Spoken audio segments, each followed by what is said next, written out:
je vais vous dire un truc, c'est qu'en ce moment, il y a un certain discours anti-allemand qui existe et qui m'énerve un peu. Non pas que je sois forcément moi-même pro-allemand, enfin, je crois que j'ai une position neutre par rapport à eux. Bon, voilà, c'est un pays, c'est une réalité, il faut le prendre tel qu'il est. Mais il y a un certain discours anti-allemand qui consiste à dire en gros euh,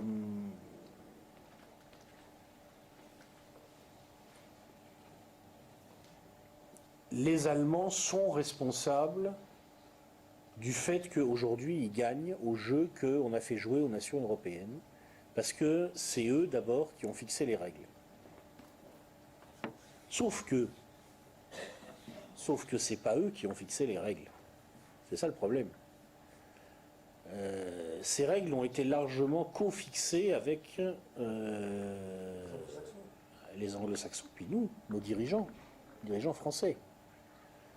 Alors, ce qui est vrai, à mon avis, c'est qu'il y a une partie des classes dirigeantes européennes qui sont fascinées par l'Allemagne. Ils sont fascinés par l'Allemagne parce que, et j'ai remarqué un truc, vous lisez le Figaro, quand le Figaro parle du modèle allemand, je me marre. Le Figaro est très prompt à remarquer qu'en Allemagne, il y a un modèle qui fait que, pour dire les choses simplement, quand on a une situation de crise et qu'on veut négocier du chômage partiel ou des baisses de salaire, très vite ça se fait. Il y a une capacité d'adaptation et les syndicats acceptent parce que c'est ok. C'est dur, ok, on baisse les salaires, ok. Ils le font, hein, ils le font vraiment. Et ça, la bourgeoisie française adore, elle est fascinée par ça. Par contre, le Figaro ne remarque pas que si un chancelier en Allemagne se comportait comme Sarkozy s'est comporté pendant sa période bling-bling, mais le mec, c'est même pas pensable, quoi. Mais il se ferait atomiser par la presse de son pays, mais je veux dire, c'est terminé. De même, la presse française n'a pas remarqué que le président allemand vient de démissionner. Pour une affaire, je crois, de favoritisme ou d'un emploi fictif, ou je sais pas, un machin comme ça. Enfin, un truc que la plupart de nos politicards font tout le temps en trouvant que c'est tout à fait normal. Alors ça, ils n'ont pas remarqué. Donc ça joue un rôle. C'est-à-dire qu'il y a une certaine fascination de la bourgeoisie française pour un système allemand, parce que la seule chose qu'elle en a retenue, c'est que là-bas, les prolos sont disciplinés. Et il y a une certaine tendance chez les classes dirigeantes du continent à bien aimer finalement confier un peu les choses à l'Allemagne, parce que comme ça, n'est-ce pas, il y a de l'ordre. Ça date pas d'hier. Hein. Ça date pas d'hier. Et les anglo-saxons jouent là-dessus, je crois aussi. Il y a une certaine tendance chez les anglo-saxons à se dire finalement ces Allemands, ils sont bien. On les a battus et depuis, ils obéissent. C'est des vaincus disciplinés. Il y a une certaine tendance comme ça. Et donc finalement, il y a plein de gens qui laissent un peu faire la prise de contrôle de l'Allemagne. Mais ce qui est paradoxal, à mon avis, c'est que, en fait, cette prise de contrôle ne traduit pas une volonté hégémonique allemande. Bah, ils veulent gagner. Ils veulent gagner des parts de marché, ils veulent défendre leur économie et l'étendre. Et ils ont raison. Et qu'est-ce que vous allez leur reprocher? Ils précarisent leurs salariés. Voilà. Ah oui, mais ça c'est parce que... Oui, mais ça... sont plus bas que le niveau de vie des Français. Le niveau de vie des Allemands est plus bas que le niveau de vie des Français, très nettement en Allemagne de l'Est, plus haut en Allemagne de l'Ouest. Et en moyenne, à mon avis, ça doit à peu près s'équilibrer. En moyenne. Mais il faut savoir deux choses quand même là-dessus. Non, mais, je veux dire, il faut les dire. Je veux dire, c'est des choses désagréables, mais il faut les dire. Quelque part, quand on a un système économique en Allemagne où on anticipe sur la nécessité de se serrer la ceinture, eh ben on est responsable. Alors ce qui est choquant pour nous Français, c'est la façon dont ils le font, c'est-à-dire avec un souci très très faible de préserver les notions d'égalité. Ça ne les préoccupe pas. Chez eux, ce qui est important, c'est la justice. Ce n'est pas l'égalité. Chez eux, ce qui est important, c'est l'unité. Ce n'est pas la fraternité, la solidarité. Ils ne fonctionnent pas de la même façon. Mais je suis désolé, il y a un moment où il faut le dire. Je n'ai pas de raison, au vu du bilan réel des deux pays, du bien et du mal qu'ils font aujourd'hui dans le monde, de dire que le système français c'est mieux que le système allemand. Je suis désolé. Je veux dire, qui est-ce qui va en Libye faire ce qu'a fait Kadhafi, ce qu'a fait Sarkozy? Pourquoi il y va? Pour défendre quoi? Pour défendre quelle promesse fallacieuse? Quelle économie fondée sur l'endettement? Quelle irresponsabilité systématique? C'est Sarkozy qui y va. Je suis désolé. Donc il y a un moment, il faut regarder les choses en face. Je ne dis pas que l'Allemagne c'est bien. Je dis pas, non, je ne suis pas du tout un des admirateurs du modèle allemand. Je sais à quel point c'est pas rigolo là-bas, en particulier. C'est une société bien plus sévère que la nôtre. Mais il y a un moment, il faut regarder les choses en face. Le problème, le gros problème aujourd'hui dans le monde, c'est pas l'Allemagne. Je suis désolé. Voilà, c'est un fait. Je ne parle pas de ça, je parlais de... Le confort, ça arrange l'industrie allemande. Oui, bah, ils ont très bien joué leur coup. Mais de toute façon, c'est toujours comme ça avec eux. Ils n'ont pas de stratégie, à mon avis.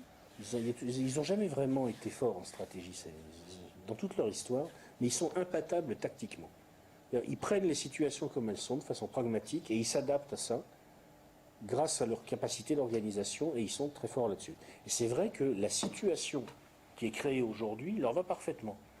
1 euro à 1,30 $, 1,35 $, parfait. Et c'est vrai qu'ils jouent de leur poids, de leur influence pour obtenir ça. Mais quelque part, à un moment, enfin je veux dire, ouais c'est un fait, ils jouent leur stratégie. Mais c'est pas eux qui ont défini en réalité ces règles du jeu. Et c'est pas eux qui sont le plus gros danger. C'est ça que je dis simplement. Après c'est vrai qu'ils jouent leur stratégie, après c'est vrai qu'ils en profitent. C'est un fait. Ça les arrange. Temporairement, ça les arrange. Bon, ils savent très bien, comme je disais à monsieur, que ça ne va pas durer. Il faudra en sortir. Vous avez développé plusieurs accélérateurs, de facteurs qui pourraient accélérer la crise. Moi, j'aimerais que vous en développiez deux, si c'est possible. Un baril à 150 $ ou à 200 $. Quel impact sur nos économies? Parce que là, c'est un facteur, je pense, de destruction très rapide. Et ensuite, en quoi la Syrie est un verrou de sécurité et potentiellement un déclencheur peut-être d'un conflit mondial parce que ça touche les intérêts stratégiques de la Chine et de la Russie. Alors, le baril, là, 200 $ ou quelque chose comme ça. Donc, sauf erreur de ma part, on a actuellement une consommation de l'ordre de 40 milliards, 45 milliards de barils par an dans le monde, donc 40 milliards de barils. Donc 200 $ en gros, bon, plus 100 $ on va dire pour simplifier. Donc 40 milliards que multiplie 100 $, ça fait 400 milliards, ça fait 4000 milliards. Ça veut dire que la facture énergétique augmente de 4000 milliards. 4000 milliards, ça doit représenter, à vue de nez, 7% du PIB mondial, ou quelque chose comme ça. Donc déjà, bon, premier constat, soit les gens acceptent, trouvent les ressources pour dépenser 7% de plus, soit il faut qu'ils rognent 7% par ailleurs. C'est-à-dire qu'il y a un effet mécanique de substitution partielle qui engendre une contraction de la demande, par ailleurs, déjà. Ensuite, il y a le problème de tous ceux qui ne pourront pas ou très difficilement se payer un baril à ce prix-là. C'est-à-dire que là, quand on a raisonné en termes de substitution, on a raisonné comme si finalement tout était un peu égal à tout partout. Mais c'est pas comme ça que ça marche. Si on a un baril qui monte à 200 $, 300 $, vous imaginez la situation de pays qui sont déjà étranglés financièrement, qui ont déjà des problèmes d'approvisionnement, comme la Grèce, d'ailleurs. La Grèce qui, soi-disant, est associée à l'embargo américain contre l'Iran. On peut rigoler, je veux dire, de temps en temps, on peut se marrer, quoi. Le mec, il crève de faim et il décrète un embargo contre le producteur, contre le boulanger. fait, c'est un mec qui crève de faim, il fait l'embargo contre le boulanger. Bon, c'est ridicule. Et donc, bref, pour en revenir à ce que je disais, bon, $300 par exemple le baril, ça peut monter jusque-là, à mon avis. Je ne sais pas, il faudrait voir exactement la situation de la Grèce, mais à mon avis, ils sont assez vite acculés au rationnement, quoi. Pour des raisons tout simplement, même pas de disponibilité des stocks, mais pour des simples raisons financières. Moi, je crois que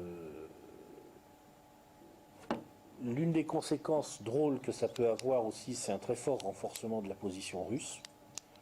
C'est pour ça qu'à mon avis, les Américains doivent... C'est assez comique leur situation, parce que d'un côté, si on regarde les conséquences économiques, si le prix du baril explose, en fait, le dollar aujourd'hui a un sous-jacent flottant qui est le pétrole, qui sont d'une manière générale les hydrocarbures et les matières premières. Si ces prix explosent, ça permet d'une certaine façon la dévaluation du dollar au nom de la couverture de ces marchés. Mais en même temps, si ces prix explosent, c'est tout bénéfice pour les Russes. Un baril à $300, c'est champagne à Gazprom. Hein. Donc, ça fait beaucoup de conséquences, difficiles à développer exactement. En tout cas, certainement, dans l'état où est l'économie mondiale aujourd'hui, vu la masse de dettes dont on est en train de faire passer d'un véhicule à l'autre en catastrophe pour essayer de cacher le fait qu'on ne sait pas comment les rembourser, à mon avis, c'est le détonateur. Le fait est que ça doit forcément être dans le périmètre de défense, où là on ne recule plus pour les Chinois et les Russes, parce que bel et bien, là, ils n'ont pas reculé, quoi. Je veux dire, quand les Américains, les Français et les Britanniques ont décidé que les tribus de Cyrénaïque devaient absolument bénéficier de la démocratie, finalement, bon, les Russes et les Chinois, ils ont fait un peu la gueule, mais ils ont laissé faire. En Syrie, ils n'ont pas laissé faire. Donc, s'ils n'ont pas laissé faire, à mon avis, c'est qu'ils considèrent que c'est vital. En Russie, il y a un port militaire russe, il y a une concession. Bon, il y a un port militaire russe sur la Méditerranée, puis je pense aussi... comment dire, évidemment, je pense, enfin, comme tout le monde, mais j'en sais pas plus que vous, hein, que derrière ça, il y a la préparation de l'attaque sur l'Iran et que bloquer l'attaque sur la Syrie était un moyen d'empêcher ou de rendre en tout cas beaucoup plus compliqué une attaque ultérieure sur l'Iran.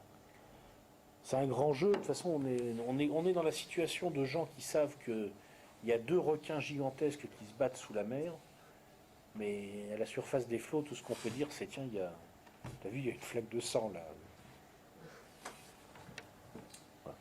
Eh bien, merci Michel Braque d'avoir éclairé sur ce sujet.